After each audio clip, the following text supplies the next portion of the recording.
Urban legend selalu menjadi bagian yang tidak bisa dipisahkan dari masyarakat sejak lama. Kisah mistis yang terjadi di perkampungan atau pedesaan selalu memiliki sisi menarik untuk diceritakan. Bahkan sebagian besar masyarakat mempercayai kebenaran dari kisah-kisah tersebut. Di samping saya sudah ada narasumber yang memiliki pengalaman mistis yang menarik di daerahnya. Langsung saja saya berkenalan dengan narasumber kita. Selamat datang Mas Rendra, terima kasih sudah datang di konten kita kali ini. Terima kasih kembali, Cap. Mas Rendra bisa memperkenalkan diri terlebih dahulu, silakan. Nama saya Rendra, saya lahir dan dibesarkan di desa atau kampung. Nama desa saya Kalimoo, Kecamatan Kalianget, ya, Kabupaten Sumeneb, Madura. Di Madura. Langsung saja teman-teman, supaya kita mengetahui pengalaman mistisnya seperti apa, kita mulai sekarang.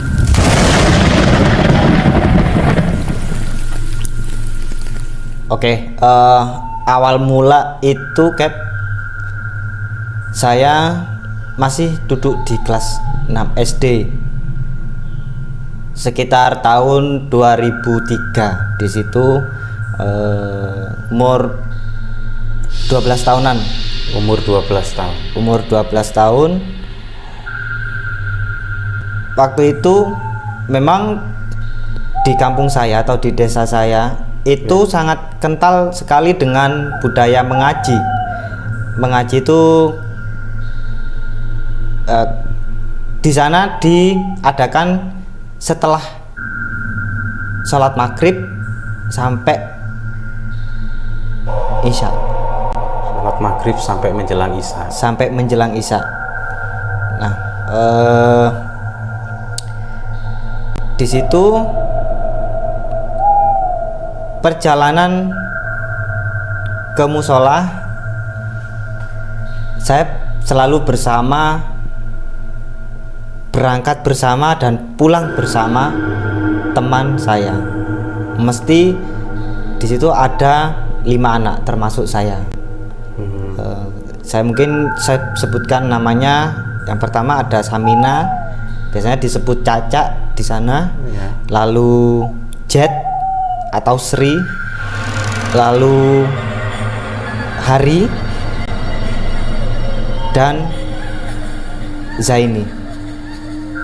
Nah, keempat ini pasti dan selalu itu bareng dari berangkat ngaji sampai pulang ngaji itu mesti bareng. Terus jarak antara rumah saya ke musola itu sekitar 500 meter, kurang lebih 500 meter.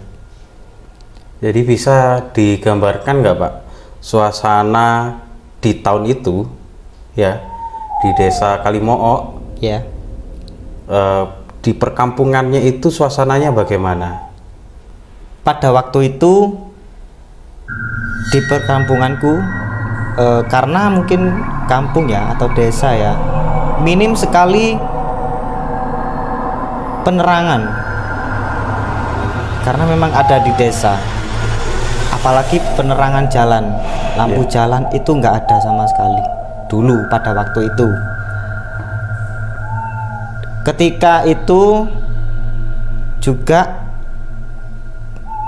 saya dan teman-teman saya melewati jalan setapak, dan itu jalannya gelap. Remang-remangnya atau pencahayaan itu dari bias lampu warga-warga yang ada di sekitar jalan setapak itu. Jadi, tapi ya, maaf ya saya potong. Jadi penerangan jalan itu berasal dari rumah-rumah warga. Rumah-rumah warga. Tapi jarak antara jalan setapak itu ke rumah warga itu ya agak jauh, sekitar 20 meteran. 30 meter kan bias lampu kan gak begitu jauh. Iya. Banget gitu kan. Terus waktu awal mula mau ke musola untuk mengaji? Nah, awal waktu itu saya biasanya dengan teman-teman itu berangkat sekitar jam 5-an. Pokoknya sebelum adzan maghrib itu saya dan teman-teman saya itu berangkat bareng-bareng. Kalau berangkatnya biasanya dari rumahnya si Zaini, karena rumahnya paling terakhir. Dan saya biasanya karena berangkat bareng-bareng itu karena rumahnya itu berjejeran, jadi satu kali berangkat itu anak 5 itu ya bareng-bareng ya. Waktu itu punya perasaan sesuatu nggak, Pak? Pada hari itu tidak seperti biasanya. Jadi kalau dulu-dulu atau hari-hari sebelumnya itu sama sekali nggak ada perasaan apapun. Nah, ini saya ceritakan ketika hari kejadian mistis itu. Jadi saya sebelum berangkat itu udah punya perasaan nggak enak. Perasaan nggak enak itu kayak apa ya? Kayak ada ketiban masalah atau musibah gitu, atau kepleset, entah jatuh, entah apapun, itu ada di perasaan saya sebelum berangkat. Jadi merasakan bakalan ada kena sial gitu ya? Ada kena sial, tapi nggak tahu apa ya itu. Dan saya pun ya penasaran kan, kok ada perasaan nggak enak ya, nggak seperti biasanya aku berangkat dan teman-teman itu dengan senang gitu kan. Kalau mau ngaji kan karena ketemu sama teman-teman yang lain, karena juga mendapatkan ilmu, itu bisa senang gitu. Tapi pada hari itu aku merasakan yang nggak biasanya, yaitu perasaan nggak enak gitu. Oke, di hari itu sekitar jam 5 sore lebih, aku dan teman-teman berangkat ke musola. Berangkat, tetap dengan perasaan nggak enak. Sholat maghrib, nyampe musola, adzan, setelah itu sholat maghrib, tetap ada perasaan nggak enak. Sampai ngaji pun itu juga ada perasaan nggak enak, kayak kurang fokus gitu akhirnya. Iya. Akhirnya sampailah tiba waktunya pulang, yaitu setelah sholat isya berjamaah. Ketika itu pulang kan dengan perasaan gak enak gitu. Tetap baca bismillah dan baca doa, ayat kursi dan sebagainya. Saya pulang sama teman-teman saya itu tadi. Biasanya kalau pulangnya itu mesti dibagi, dijajar. 5 anak ini dijajar karena ada cewek 2, si Samina dan si Sri tadi ya. Iya. Yang depan ini biasanya Hari, kemudian Samina, kemudian Zaini, lalu Sri, setelah Sri baru saya yang paling Terakhir. belakang. Oke. Nah, perjalanan kami, Cap, saya dan teman-teman itu melewati yang namanya makam. Iya. Dan makam itu memang angker.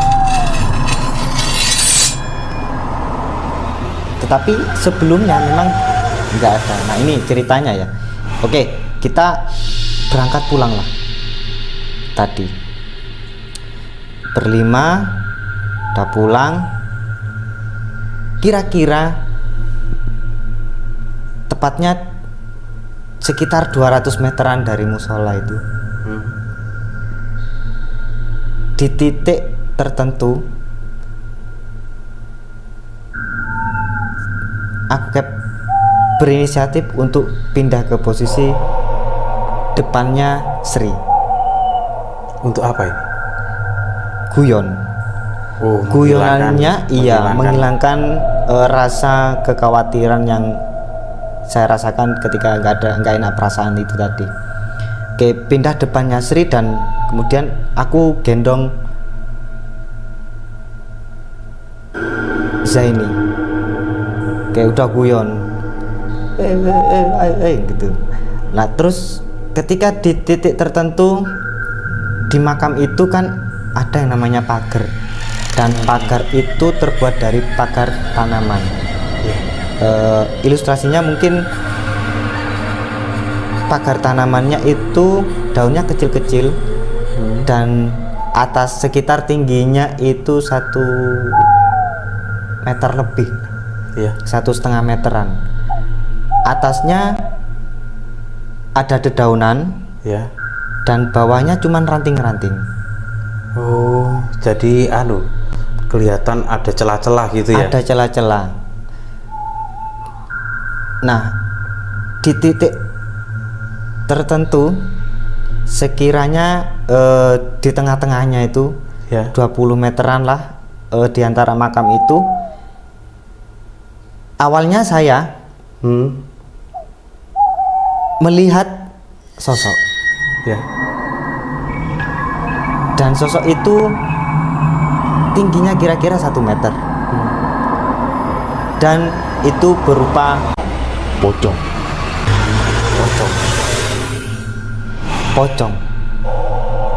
Tinggi 1 meter, berupa pocong. Iya. Itu kelihatan seperti pocong anak-anak atau pocong dewasa? Ya, kiranya seperti pocong anak-anak itulah. Dan itu kain kafannya putih bersih, tapi dengan wajah hitam. Wajahnya hitam. Ini berdasarkan penglihatan saya ketika itu ya. Mungkin karena pada saat itu memang gelap, ya mungkin kelihatan hitam. Tapi kalau entah itu kuning seperti orang biasa kan memang kelihatan kuning. Nah, tapi itu ilustrasinya dan saya melihat sendiri itu hitam. Bajunya bersih, kain kafannya bersih. Cuma ini, untuk wajahnya itu kelihatan hancur atau normal, cuma hitam saja atau bagaimana? Selintasan saya, Cap, itu kayak datar. Jadi cuman kelihatan kayak hancur ya enggak gitu, hancur banget ya enggak gitu, seperti yang diilustrasikan di film-film ya enggak juga. Tapi saat lewatan lintasan saya itu biasanya yang saya lihat kemarin itu dia tuh muka biasa-biasa aja, datar tapi hitam. Terus bentar, Oke, kita bisa lanjut ya. Bisa lanjut. Dari yang sampean lihat tadi, Ya. terus gimana dengan teman-teman? Nah, Mas seketika itu Iya, saya langsung bengok kan. Bengok itu teriak kan ya. iya. Anak-anak, ada pocong. Anak-anak, teman-teman, ada pocong gitu kan. Oh, itu bahasa Maduranya. Bahasa Maduranya ya. Langsung teman-teman saya itu melihat ke arah yang Sama saya tadi. tunjuk. Iya. Dan kemudian pada saat itu juga langsung saya dan teman-teman itu lari kan. Dan larinya itu nggak seperti biasa. Kayak berat gitu. Ngabut tuh. Lari sak kenceng-kencengnya ya kan. Beda kan kalau misalkan kita mau lari biasa itu, meskipun lari kenceng itu dengan kayak dikejar-kejar setan itu, kemarin yang saya rasakan itu wabut sekali, berat ya, gak nyampe-nyampe gitu, meskipun udah kenceng-kencengnya gitu kan. Saat itu saya kan tetap lihat ya, lihat pocong itu kayak mumbul gitu ya, mumbul Melayang, itu kayak melayang gitu, melayang dan kayak membututi gitu Gap. Itu sekitar 20 meteran lah. Makanya kayak rasanya gitu kayak abot gitu, terus tak toleh ke belakang, itu saya ada gitu, ada lalu menghilang. Sekitar 20 meteran itu kan. Terus teman-teman kan lari. Nah, rumah yang pertama yang dituju itu memang rumahnya yang paling dekat itu Hari. Barulah nyampe ke rumahnya Hari. Nah, si Samina ini dia itu teriak-teriak dan histeris gitu ya, sambil nangis. Sampai yang namanya orang tuanya Hari ini keluar. Kenapa nak, arapa nak gitu. Kenapa gitu. Saking takutnya. Dan itu sangat histeris sekali. Ya yang berempat ini ya ngos-ngosan, cuman nggak nangis, tapi histeris gitu. Lalu si orang tuanya Hari itu tadi, tepatnya bapaknya, itu memang menjelaskan. Oh iya nak, di salah bodoh gitu. Oh iya, di sana memang ada. Iya. Memang ada pocong, ada penampakan. Barulah di situ si Samina terus ditenangkan, tapi tetap histeris. Itu sekitar 15 menitan histerisnya.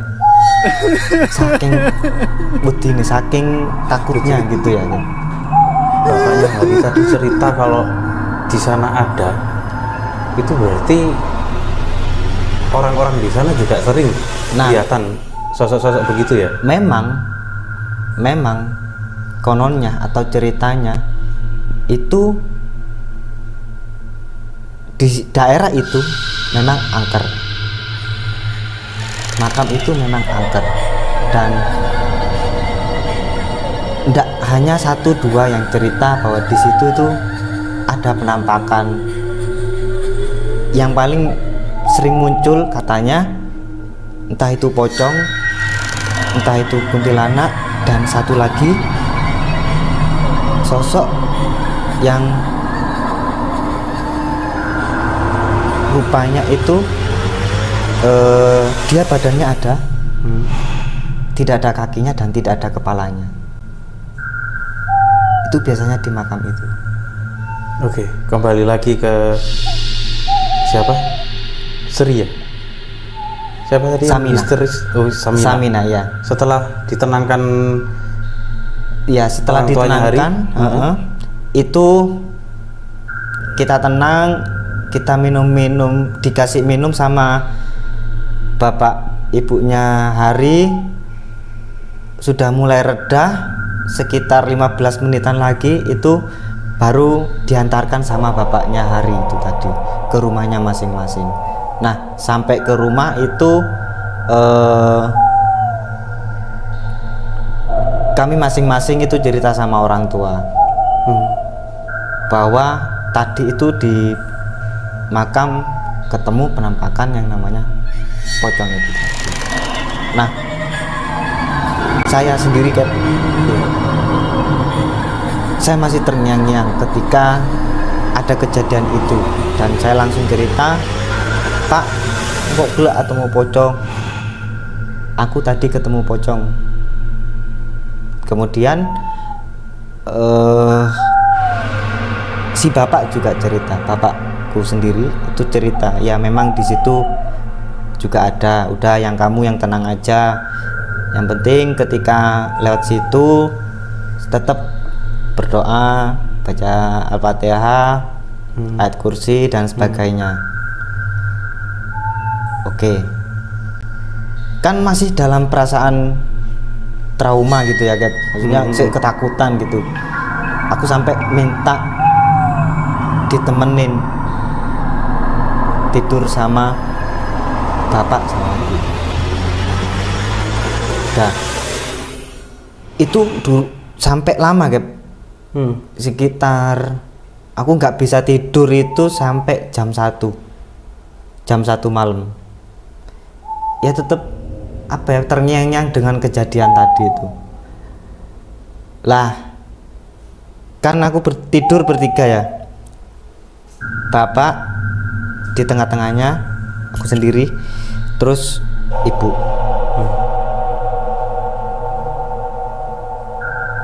Sampai jam 1 aku baru terlelap tidur. Nah, pas tidur itu aku masih mimpi, kan? Masih mimpi pocong itu yang tadi. Takutnya sampai terbawa mimpi. Sampai terbawa mimpi. Dan itu pun ya ketika aku mimpi dan kejadian tadi kan ada di dalam mimpiku gitu kan. Iya. Kayak ya apa ya, kayak diteror gitu ya. Iya. Ya aku sampai bangun lagi, sampai bangunin bapak sama ibu itu tadi. Di situ aku nangis, kan. Seorang laki-laki nangisnya di situ, kan. Iya, remaja itu kan ya, remaja tapi masih karena takut gitu. Terus oke. Berlanjut dari Oke, saya lanjutkan cerita itu tadi. Iya. Kan terbangun karena takutnya, karena bermimpi dan takut. Setelah itu aku masih di apa ya, kalau dulu dikeloni namanya, dikeloni sama bapak ibu. Baru tidur lagi. Itu sekitar jam 3-an lah. Oke, tidur lagi ya, dan alhamdulillah ya terlelap. Mungkin ngantuk pas itu ya, dan kecapean, itu terlelap sampai paginya. Dan semenjak kejadian itu, kan,